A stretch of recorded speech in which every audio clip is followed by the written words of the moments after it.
mereka bersaksi, sehingga mereka bersaksi la ilaha illallah dan bahwasanya Muhammad utusan Allah, wa yuqimu shalah dan sehingga mereka mendirikan salat, wa yu'tu zakat dan sehingga mereka mengeluarkan zakat.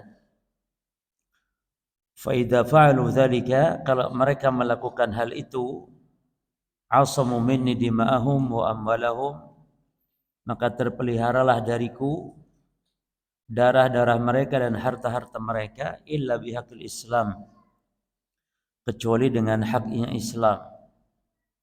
Ini kecuali dengan hak Islam yang membolehkan untuk dibunuh, ya, seperti pada kasus-kasus qisas atau kasus hukum rajam bagi yang berzina dan semisalnya. Wa hisabuhum 'ala Allah dan perhitungannya di sisi Allah. Dalam hadis ini pada pembahasan yang lalu para jemaah sudah kita simpulkan bahwa orang semata-mata bersyahadat saja itu sudah terpelihara darahnya, tidak boleh dibunuh. Namun dalam hadis ini bukan hanya sekedar syahadat tapi juga mendirikan sholat dan mengeluarkan zakat. Nah maknanya kalau sudah masuk Islam lalu dia tidak mau sholat, tidak mau zakat dan mereka golongannya banyak, orangnya banyak, apalagi membuat suatu kekuatan, maka pemerintah Islam harus memerangi, ya, harus memeranginya. Kemudian hadis ini pun menunjukkan bahwa kita hanya diperintah oleh Allah untuk menilai manusia itu secara dohir saja. Adapun wahisabuhum, hisabnya, hatinya terserah Allah, kita nggak tahu. Makanya Nabi menyalahkan Usama bin Zaid saat membunuh orang dalam peperangan, Pak. Dalam peperangan, bukan dalam keadaan tidak perang. Dalam peperangan, Usama bin Zaid membunuh orang yang sudah bersyahadat. Dengan alasan, Usama bin Zaid beralasan bahwa orang ini mungkin karena kepepet saja dia mengucapkan 2 kalimat syahadat. Lalu Nabi marah. Kata Nabi, apakah sudah kau belah dadanya sehingga kau ikut campur urusan hatinya orang? Jadi orang semata-mata mengucapkan syahadat, maka kita anggap sebagai muslim secara zahir. Contohnya lagi misalnya kalau ada orang masuk Islam gara-gara mau kawin sama perempuan muslimah. Nah kita umat Islam tidak boleh nuduh-nuduh dulu. Kita akui keislamannya. Dia bersyahadat di hadapan kaum muslimin. Kita jangan menuduh masuk Islam gara-gara mau kawin sama perempuan Islam. Bukan. Ya kita jangan menuduh tapi hukumi dohirnya dia sebagai muslim. Baru kalau setelah itu ada qarinah yang menunjukkan dia tidak konsisten, tetap kembali pada kekufurannya, wajib kita pisahkan. Ya, wajib kita pisahkan, kita ceraikan mereka. Demikian para jemaah kesimpulan dari hadis yang nomor 8 ya. Nah sekarang Imam Ibn Rajab membahas tentang bagaimana kalau orang meninggalkan seluruh rukun Islam. Apakah diperangi juga? Maka Imam Ibn Rajab mengatakan, wa hukmu man taraka sa'ira arkanil Islam. Dan hukum orang yang meninggalkan sa'ira. Sa'ira itu semuanya rukun-rukun Islam, maka an yuqatalu 'alaiha.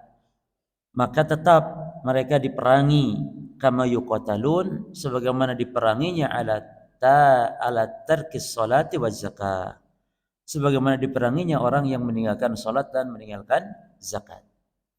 Lalu beliau membawakan sebuah asar. Apa itu asar para jemaah? Asar itu ya hadis, hadis itu ya asar. Tapi bedanya kalau hadis itu ucapan perbuatan yang disandarkan kepada Nabi Muhammad SAW. Adapun kalau asar itu perkataan perbuatan yang disandarkan kepada sahabat dan atau tabi'in saja. Maka kalau ucapan sahabat, ucapan tabi'in itu disebut asar. Tapi kalau secara makna diumumkan umumnya maka bisa juga dimaknai hadis. Itu istilah persis Islam dan iman. Islam ya iman, iman ya Islam. Tapi bedanya apa? Kalau Islam berkaitan amal-amal zahir, kalau iman berkaitan dengan hal-hal yang batin sifatnya, itu iman. Tapi kalau secara umum iman ya Islam, Islam ya iman. Sama halnya fakir dan miskin, sama halnya qada dan qadar, sama halnya nabi dan rasul. Ya. Maka ini dua kata yang ulama membuat kaidah idza ijtama'a iftaraqa wa idza iftaraqa ijtama'a. Kalau bergabung, digabungkan artinya beda. Tapi kalau dipisahkan artinya ya sama, itu juga.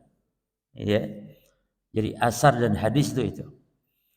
Jadi ada asar yaitu dari Sa'id bin Jubair. Sa'id bin Jubair itu seorang ulama tabi'in yang dia meninggalnya dibunuh, disembelih oleh penguasa yang dikenal pembunuh berdarah dingin. Tapi dia seorang hafid Quran. Insyaallah jemaah. Yang dikenal dengan kebengisannya, yang dikenal suka membunuh ulama, sampai ribuan ulama yang dibunuh. Tapi dia tetap Amirul Mukminin. Dia tetap pemimpin kaum muslimin yang wajib ditaati. Dan ulama-ulama yang dibunuh pun memerintah untuk taat kepada dia. Siapa dia yang membunuh Sa'id bin Jubair ini? Yaitu Hajjaj bin Yusuf As-Saqafi. Hajjaj bin Yusuf As-Saqafi. Jadi seorang penguasa yang hidup di zaman tabi'in, ya. Dan dia menjalankan syariat, cuman dia membunuh ulama itu karena berseberangan, tidak sesuai, ya. Namanya penguasa yang memiliki sifat-sifat arogansi seperti itu. Tapi tetap berjamaah, dia penguasa yang tetap wajib ditaati ketika memerintahkan hal-hal yang ma'ruf. Jadi kemaksiatan penguasa itu tidak menyebabkan tidak ditaati, tetap ditaati. Ya, di antara maksiat apa? Di antara maksiat menjalankan hukum yang bukan hukum Allah, itu maksiat. Apakah kafir penguasa yang tidak menjalankan hukum Allah? Apakah kafir? Maka kalau secara umum perbuatan itu ya perbuatan kekufuran, berjemaah. Tapi orangnya apakah kafir? Maka ini tidak bisa kita memvonis personal sehingga harus terpenuhi syarat-syaratnya dan tidak ada penghalangnya. Maka kita hanya mengkafirkan secara umum. Setiap orang, penguasa siapapun dia, raja siapapun dia, presiden siapapun dia, yang berhukum dengan hukum yang bukan diturunkan Allah, maka Allah katakan kufur. Allah katakan zalim dan fasik. Cuman kufur ada dua jemaah, ada kufur besar, ada kufur kecil. Ahli sunnah meyakini bahwa pemerintah penguasa yang berhukum dengan bukan hukum Allah itu bisa kufur besar kalau meyakini halalnya. Kalau mengatakan hukum yang selain Allah ini lebih afdal daripada hukum Quran, lebih afdal daripada hukum Allah, atau meyakini para jemaah sekalian sama saja. Mau hukum Quran ke hukum selain Quran sama saja. Ini orang-orang seperti ini kufur. Atau para jemaah mengatakan bolehnya. Jadi boleh berhukum dengan hukum apapun selain hukum Allah, boleh kok. Walaupun dia meyakini hukum Allah lebih afdal, tapi mengatakan boleh, ini juga kufur. Lalu yang tidak kufur yang bagaimana? Yang dia meyakini hukum Allah lebih baik dari hukum apapun, dan apa yang dia lakukan sekarang berhukum dengan selain hukum Allah itu kebatilan, memang kekufuran juga, kebatilan, maksiat, dosa, tapi dia melakukan karena terpaksa, karena tuntutan sistem, atau karena hawa nafsu, atau karena fulus, karena riswah, sogok suap dan semisalnya, maka ini enggak sampai kufur besar. Maka ini termasuk dosa besar, maksiat kepada Allah. Jadi ahli sunnah itu merinci para jemaah. Dan inilah yang membedakan ahli sunnah dengan firqah khawarij dan mu'tazilah yang mengkafirkan setiap dosa yang dilakukan oleh penguasa. Dan di antara dosa terbesar kata mereka adalah berhukum dengan hukum tagut, hukum selain Allah. Jadi ini yang membedakan kita dengan mereka, yaitu kelompok-kelompok khawarij. Dan celakanya lagi mereka kalau sudah mengkafirkan langsung menghalalkan darahnya. Sehingga penguasa itu boleh dibunuh. Yang mendukung penguasanya pun itu juga musuh yang harus dibunuh. Siapa mereka? Aparatnya, tentaranya, polisinya dan semisal. Maka mereka target selalu pembunuhan kepada siapa? Aparat-aparat, polisian dan semisalnya. Karena itu adalah para pembela-pembela togut, kata mereka. Jadi ingat para jemaah, di antara ciri kelompok ini adalah memahami togut yang sempit. Togut itu dipahami sempit, yaitu hanya penguasa-penguasa yang tidak berhukum dengan hukum Allah. Seperti pemerintah kita. Jangankan pemerintah kita, hatta pemerintah negara Saudi Arabia pun yang menjalankan syariat tetap dikafirkan. Itu ada Mekah Madinah itu dikafirkan. Bagaimana dengan di kita yang ada candi Borobudurnya, yang ada tempat-tempat penyembahan berhalanya, tambah dikafirkan lagi. Dan panjenengan semua umat Islam Indonesia yang tidak mengkafirkan pemerintahnya juga dikafirkan. Jadi kafirnya itu kafir beruntun. Dan inilah akidah yang pertama menyempal dalam Islam, adalah akidah pengkafiran ini, Pak. Ini yang bahaya. Kelompok yang pertama menyempal dalam Islam, kelompok Khawarij, bahkan bibitnya kan di zaman Rasul. Pemberontakan pertama itu pemberontakan kepada Rasulullah, yaitu Dzul Huwaisirah. Saat Nabi bagi-bagi harta rampasan peperangan, dia tidak terima. Ketika Nabi bagi hanya kepada pembesar-pembesar orang kafir Quraisy dan sebagian tokoh-tokoh kafir saat itu, sementara yang lain-lain Nabi nggak kasih. Karena ini dalam rangka ta'liful qulub. Lalu orang ini mengatakan kepada Nabi, loh Pak, Nabi Muhammad saya dikritik. Dia apa kata dia? I'dil ya Muhammad. Berlaku adillah engkau wahai Muhammad. Ini karena aku nggak dikasih kok orang-orang dikasih. Subhanallah. Kalau Nabi Muhammad saya dikritik, Pak, bagaimana dengan yang pemerintah kita sekarang? Rasul saja dikritik. I'dil ya Muhammad. Itu Umar jengkel itu. Umar, "Da'ni ya Rasul adribu unuqa hadzal munafik." Izinkan ya Rasul, tak penggal nih orang munafik ini. Umar tidak tahan orang kayak gini. Rasul digituin. Lalu kata Nabi, "Da'u, biarkan." Lalu Nabi mengatakan, "Wailak, celaka kamu," kata Nabi kepada orang tadi, Dzul Huwaisirah tadi. "Man ya'dil in lam a'dil?" Kalau aku sudah tidak adil, lalu siapa yang adil? Kata Nabi. Allah mempercayai aku turun wahyu malam dan siang kepadaku. Lalu engkau katakan aku tidak adil. Lalu kata Nabi, la yahzur min dhi'ti hadza, akan muncul dari orang semacam ini, kata Nabi. Dalam lafaz makna itu dhi'ti hadza, yakni dari tulang punggung, maksudnya bukan anak keturunan tapi pemahamannya akan muncul dari orang seperti ini. Nah, Nabi menyebutkan, Pak, sifat-sifat ciri-cirinya Khawarij. Ya, kaumun yang dia baca Quran namun tidak sampai walam yasila hanajiri, enggak sampai tenggorokan mereka, usia mereka muda-muda. Itulah sifat-sifat ciri-ciri Khawarij. Usia muda, bodoh dalam agama, tapi kalau ngomong itu seorang yang khairul bariyah, seorang yang paling alim, sampai ulama-ulama semua disesatkan. Ulama-ulama yang fatwa muncul dari mereka dikatakan itu ulama-ulama yang hanya membahas haid dan nifas. Kata mereka, tidak mengenal jihad. Nah, jadi mereka mengkritik ulama. Wajar karena Nabi Muhammad saja dulu bibitnya dikritik Nabi Muhammad SAW, apalagi ulama-ulama sekarang. Ini demikian para jemaah. Jadi ini firqah yang berbahaya karena urusannya langsung. Jadi dua firqah bahaya sekarang ini, pertama Khawarij, yang kedua Syiah. Karena dua ini adalah menghalalkan darah yang di luar golongannya. Menghalalkan darah. Sampai darah orang tuanya sendiri, Pak. Dan itu kadang-kadang munculnya pemahaman ini tidak ngaji langsung seperti ini, tapi dia lewat ngaji, lewat grup online, internet. Ya. Maka hati-hati. Sehingga benar kata para ulama, memang ngaji itu dengan bil musyafahah. Ngaji itu langsung hadir di majelis. Jangan ngaji lewat-lewat. Itu hanya jadi sarana boleh, tapi jangan dijadikan rujukan. Ngajinya hanya di internet saja kepada orang yang majhul, tidak jelas. Ya. Tidak jelas orangnya. Tapi dia punya banyak jamaah. Tapi jamaahnya semua jamaah online juga. Ini gara-gara dulu Covid jadi keterusan online ini jamaah. Apa saja online, ya. Sampai ngaji. Kalau ngaji tidak boleh. Ngaji kata Nabi SAW, man salaka tariqan yaltamisu fihi ilman.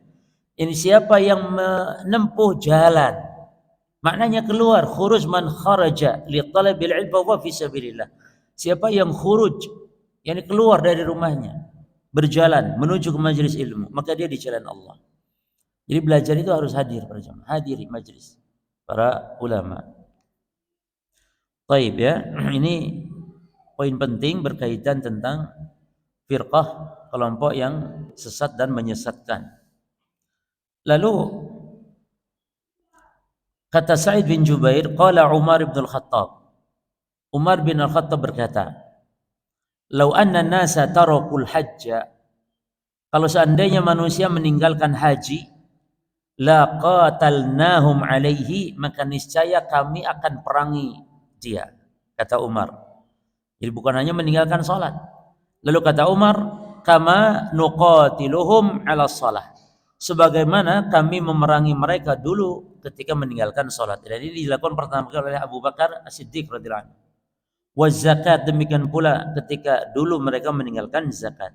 Fahadal kalam fi qitali ta'ifa al-mumtani'ah an syai'in min hadhihi al-wajibat. Ya. Jadi itulah perkataan Umar, yakni kami akan perangi orang yang meninggalkan haji sebagaimana kami dulu memerangi orang meninggalkan salat, meninggalkan zakat. Selesai sampai di situ perkataan Umar. Lalu Imam Ibn Rajab mengatakan, inilah hukum ya terhadap taifah, kelompok al-mumtani'ah yang menolak an syai' dari sesuatu pun min hadhihi al-wajibat, dari kewajiban-kewajiban, maksudnya dari rukun-rukun Islam. Jadi tolong dibedakan, orang yang meninggalkan rukun Islam itu pula para ulama membagi. Karena rukun Islam kan ada dua jemaah ya. Pertama rukun asasi. Rukun asasi itu syahadat dan sholat. Yang kedua rukun Islam itu rukun takmili, rukun pelengkap, yaitu puasa, zakat, haji. Nah ulama ada yang membedakan. Kalau meninggalkan rukun asasi ini kufur. Ya. Tapi kalau meninggalkan rukun yang tidak asasi, orang tidak puasa Ramadan, ini tidak sampai kufur. Orang meninggalkan zakat. Tapi maksud Umar, kalau meninggalkan ini banyak kelompok dan dengan terang-terangan sengaja, maka kewajiban penguasa muslim untuk memeranginya. Ya jemaah, untuk memeranginya. Baik, dan ini tidak dilihat kufur tidaknya. Yang jelas kelompok komunitas dalam sebuah negeri Islam terang-terangan meninggalkan rukun di antara rukun Islam, maka diperangi oleh penguasa muslim. Baik. Wa min haqqiha, dan di antara hak Islam. Baik. Qad sabaqa anna Abu Bakrin ya. Baik. Berkata Al-Imam Ibnu Rajab rahimahullah, wa qauluhu sallallahu alaihi wasallam, dan sabdanya Nabi dalam hadis ini, illa bihaqqiha, kecuali dengan haknya. Terpelihara darah, jadi tidak boleh dibunuh kecuali dengan haknya yang membolehkan dibunuh. Itu maknanya. Illa bihaqqil Islam, dalam lafaz lain kecuali dengan haknya Islam. Maka telah berlalu penjelasan bahwa Abu Bakar adkhala fi hadzal haqqi fi'las shalah waz zakah. Ya. Telah disebutkan bahwasanya Abu Bakar memasukkan dalam hak Islam ini itu mendirikan salat dan menunaikan zakat. Artinya orang yang terpelihara darahnya adalah ketika menunaikan salat. Berarti kalau menunaikan salat jangan dibunuh. Mengeluarkan zakat berarti jangan dibunuh. Ya, bukan hanya sekedar mengucapkan syahadat. Baik, wa annal ulama man adkhala fihi fi'l as-siyam wal hajj aidan. Dan di antara para ulama ada juga yang memasukkan berpuasa Ramadan dan juga haji termasuk di antara hak Islam. Artinya yang tidak boleh dibunuh kalau dia melaksanakan rukun Islam semuanya. Baik, wa min haqqiha. Nah, sekarang di antara hak Islam itu apa? Yaitu irtikabu ma yubihu damal muslim minal muharramat. Itu melakukan perbuatan-perbuatan haram ya yang membolehkan ditumpahkannya darah seorang muslim. Apa contohnya para jemaah? Berzina yang muhsan. Itu sudah kita contohkan, termasuk liwat. Liwat itu homoseksual ya. Orang yang melakukan yang dilakukan sama-sama dihukum mati. Atau zina yang muhsan. Zina muhsan itu zina yang pernah nikah. Tapi kalau perjaka atau gadis yang belum nikah maka tidak dihukum mati. Atau qisas, pembunuh ya. Dan pembunuhan itu ada 3 macam jemaah. Pertama qatlul amad, pembunuhan secara sengaja. Yang kedua qatlu syibhil amad, pembunuhan mirip disengaja. Kalau bersengaja memang sengaja membunuh. Kalau mirip itu berjemaah dia menyiksa orang, melakukan aksi kekerasan, namun delalah kok mati. Ya, mukulin orang kok mati. Namanya syibhul amad. Yang ketiga pembunuhan itu yaitu pembunuhan atau qatlul khata', pembunuhan karena enggak sengaja. Ya. Seperti lagi nembak binatang, berburu malah kenanya orang. Atau kendaraan mobil nabrak orang enggak sengaja mati. Ini qatlul khata'. Ya. Nah, pembunuhan seperti ini ada hukumnya dalam Islam, harus membayar diat. Ya. Kalau yang membunuh sengaja itu satu di antara tiga pilihan. Bisa dikisas, dihukum mati lagi, dan penguasa yang menghukumnya.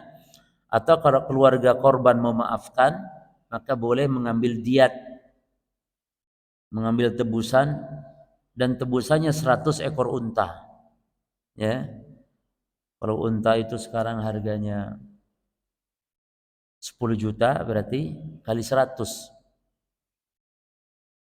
Unta itu ya nyampe Pak 10 juta karena ada unta yang 3.000 real, 4.000 real.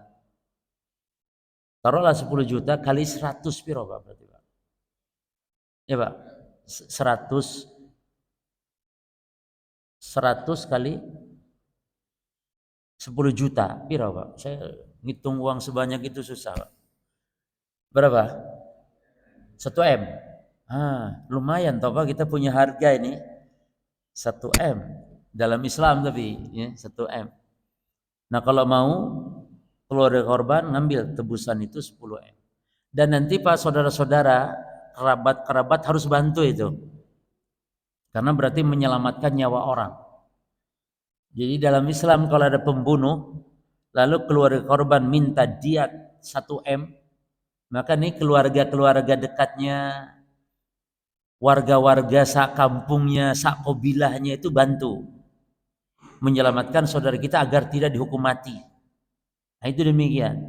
Atau kalau orang kaya, itu kalau di Saudi begitu Pak. Kalau ada orang kaya, maka dia datang ke penjara-penjara. Mana yang diambil diat, berapa diatnya, orang kaya ini langsung nebus bayar. Karena itu sudah menyelamatkan nyawa orang. Ya ini luar biasa. Kalau di Saudi gitu. Orang konglomerat itu datang ke penjara-penjara.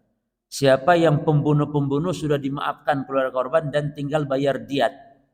Nah, dibayar. Ya. Atau keluarga korban boleh memaafkan tanpa syarat. Memaafkan. Ya. Jadi memaafkan tanpa syarat. Innama al-afu. Inilah kasus dalam Islam ketika ada pembunuhan. Ya. Maka itulah termasuk pembunuhan itu termasuk sebab dosa yang menyebabkan halalnya darah untuk dibunuh lagi. Itu bentuk keadilan Islam. Jadi yang membunuh ya dihukum mati lagi. Dan inilah yang meredam para jemaah jumlah kriminalitas kasus-kasus pembunuhan. Meminimalisir. Maka di Saudi Arabia termasuk, walaupun bukan satu-satunya negara, tapi termasuk di antara yang paling sedikit kasus pembunuhan di antara dunia. Kalau negara-negara lain hampir tiap hari ada pembunuhan tiap hari. Ya, di Saudi enggak ada pembunuhan tiap hari seperti itu. Karena memang demikian ketat, ya. Dan ditegakkan syariat Islam.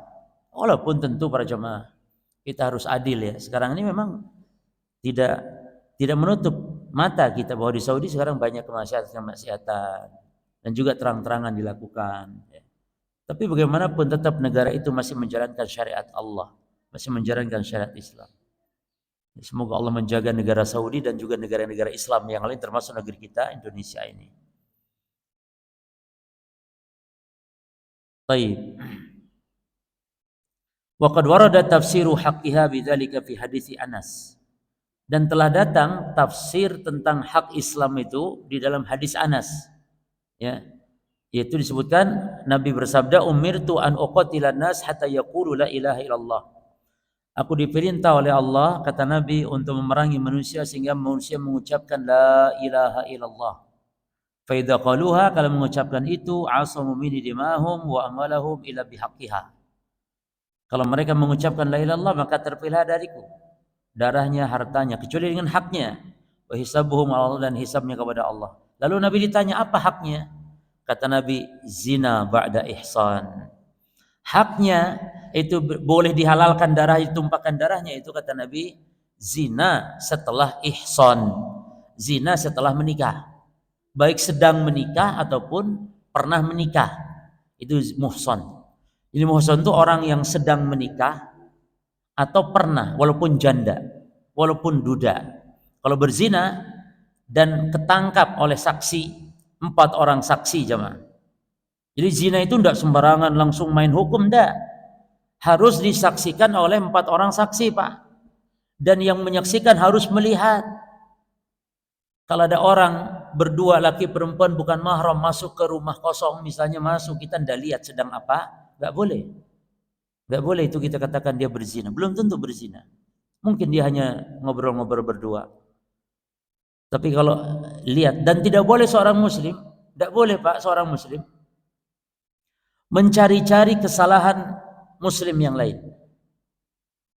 Kecuali kalau ini tugas negara ya, sebagai mabahis, sebagai mata-mata itu apa namanya? Intel, itu lain, itu tugasnya. Tapi kita muslim tidak boleh cari-cari kesalahan orang. Ayo kita cari yuk para pezina mana yuk supaya dihukum rajam, supaya dihukum. Tidak. Kalau kita tidak lihat, khalas.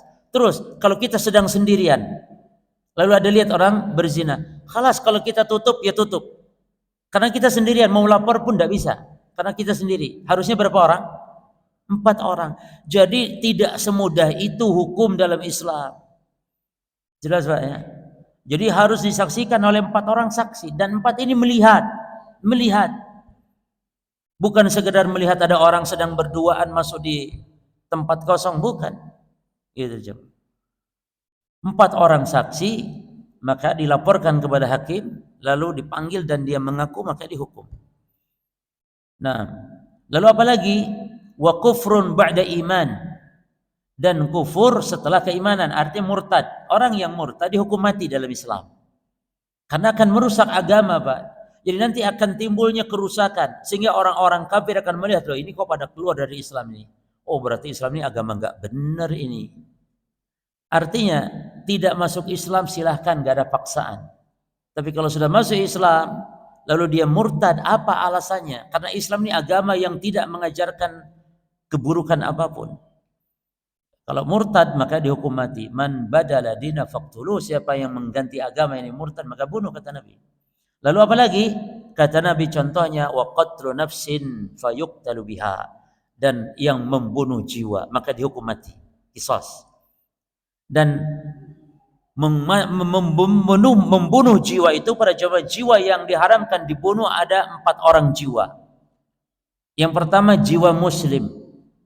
Yang kedua jiwa kafir dhimmi. Yang ketiga jiwa kafir mu'ahad. Dan yang keempat jiwa kafir musta'man.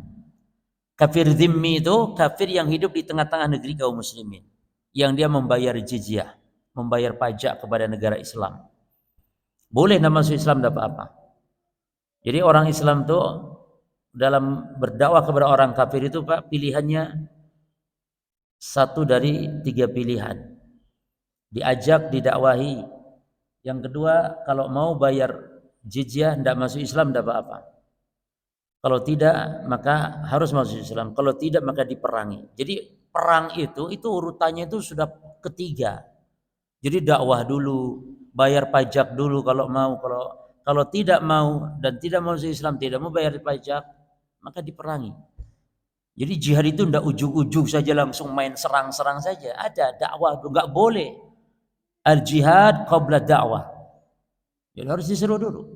Nabi perintahkan sahabat seru, ajak dulu kepada Islam. Jangan langsung main peperang saja. Ya. Nah jiwa-jiwa kafir yang tadi itu haram dibunuh Pak. Bagaimana coba dengan orang-orang Islam yang dibunuh oleh orang-orang Khawarij dengan alasan jihad fisabilillah. Jihad di jalan Allah. Jadi kata mereka, jadi aneh mereka nih, jihad memerangi orang-orang Islam sendiri yang mereka sudah kafirkan memang. Orang kafir saja Pak, kan ya ada yang haram dibunuh orang kafir. Bagaimana ini orang Islam? Kenapa enggak mereka masukkan orang ya kalaupun mau dikafirkan ya, kita ini dikafirkan gara-gara enggak mengkafirkan pemerintah. Oke, kafirkanlah kita. Kenapa enggak dimasukkan kepada kafir-kafir yang darahnya tetap terlarang dibunuh seperti kafir dhimmi? Kenapa enggak digolongkan kafir dhimmi? Tapi langsung antum semua ini langsung diponis kafir harbi. Langsung halal darahnya. Sampai Pak di Saudi loh ada seorang pemuda terpengaruh dengan pemahaman Al-Baghdadi itu ISIS. Langsung bapaknya disembelih Pak di Saudi itu. Saudi. Karena mereka itu tadi baca internet terpengaruh dengan pikir karena anak muda semangat-semangatnya bapaknya sendiri dibunuh. Dan di Malang saya punya jamaah cerita punya adik perempuan Pak. Perempuan bapaknya sudah meninggal. Lalu iya bapaknya meninggal. Lalu ada kakaknya laki-laki, ada ibunya. Lalu dia ngomong kepada kakaknya, saya sudah menikah dengan ustadz saya. Terus kan ada wali ini kenapa? Oh walinya nggak sah. Kakakmu ini kan walinya, kakakmu. Iya walinya tidak sah. Kenapa? Karena kakaknya kafir. Loh kok bisa kafir? Ya karena tidak baiat kepada ustadznya. Jadi dikafirkan Pak. Ini bahayanya pengkafiran. Masih untung nggak dibunuh. Itu nanti lama-lama akan halal darahnya dibunuh. Lah ini masalahnya sesatnya mereka. Nabi melarang membunuh orang kafir dhimmi loh Pak. Man qatala nafsan dhimmiyan. Dalam lafaz lain man qatala nafsan mu'ahadan. Siapa yang membunuh kafir mu'ahad. Siapa yang membunuh kafir dhimmi. Kata Nabi lam yarah raihatal jannah. Tidak akan mencium aroma surga. Kafir loh Pak yang dibunuh. Lah ini Islam dengan mudah dikafirkan lalu dihalalkan darahnya. Ini rusaknya Khawarij. Rusaknya Khawarij Pak. Ya, seperti kemarin ISIS ya atau Daesh, Daulah Islam Syam ya. Yang dipelopori oleh siapa? Kemarin namanya Abu Bakar Al-Baghdadi. Dan pemahaman itu akan terus ada sampai hari kiamat. Sekarang ISIS dibubarkan, tetap ini pemahaman tidak akan hilang sampai hari kiamat. Maka yang penting itu kita bentengi akidah anak-anak kita, keluarga kita dari pemahaman-pemahaman seperti itu. Maka pilih tempat ngaji itu sangat urgen. Pilih tempat ngaji, jangan semangat ngaji saja. Lah itu yang membunuh bapaknya sendiri itu saking semangatnya ngaji, Pak. Cuman salah tempatnya. Semangat. Maka modal semangat ini kadang kalau enggak pada tempatnya ya rusak. Terlalu semangat kawin pun akan rusak juga loh, Pak. Poligami terlalu semangat. Salah juga, Pak, terlalu semangat itu. Pelan-pelan izin dulu istri, baru halal. Apa ndak halal ndak izin? Halal tapi bermasalah nantinya. Jenengan ndak akan tenang hidup. Rumah tangga kita cari ketenangan malah tiap hari harus ngomong dusta kan sama istri. Bu aku anak bisnis yang nang Surabaya. Padahal sambil gilir itu. Tapi ngomongnya bisnis, tapi gilir sama istri yang muda. Dan terus dusta terus. Maka musibah. Walaupun halal tapi musibah. Maka ulama tidak membolehkan nikah tanpa izin istri pertama. Maka yang berat ini memang minta izin. Berat minta izin. Sehingga ada orang yang nekat kawin dulu tanpa izin nanti tinggal minta maaf. Karena berat minta izin daripada minta maaf. Kalau minta maaf mudah katanya. Yang berat minta izin. Ini kawin dulu nanti baru minta maaf. Ini tidak boleh. Jangan ditiru ya Pak. Jangan ditiru. Tanya bagaimana poligami yang sukses, tanya. Nah, itu nanti ikuti. Kalau tidak, enggak boleh, jangan. Tidak boleh. Ibu-ibu saya bela ini ibu-ibu ya, jadi jangan Bu. Ya. Suami yang main kawin-kawin tanpa izin istri, jangan. Dan istri boleh enggak melarang? Boleh, itu hak dia.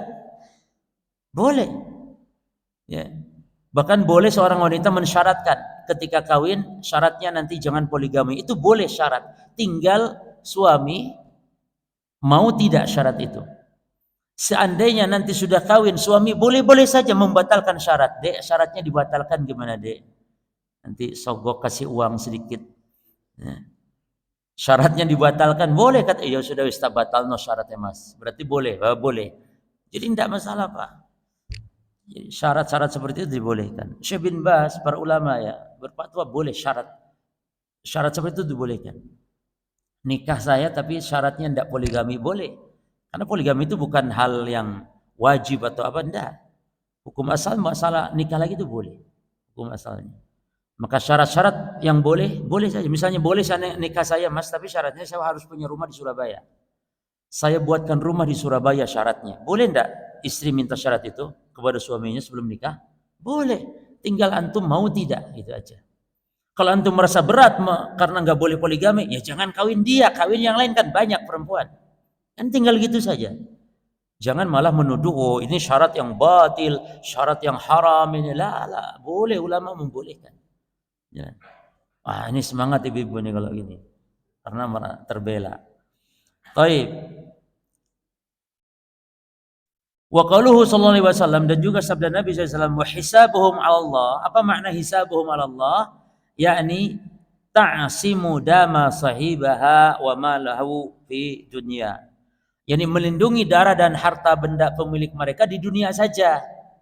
Kecuali apabila menghalalkan darah dengan kasus tadi membunuh dan semisalnya. Adapun di akhirat berarti hisabnya terserah Allah, itu maksud di akhirat. Di dunia kalau orang syahadat, khalas terpelihara darahnya. Ini di akhirat belum tentu. Terserah Allah kalau di akhirat. Bisa jadi dia mengucapkannya karena dusta. Bisa jadi kan mengucap la ilaha illallahnya dusta dia. Maka kita tidak tahu.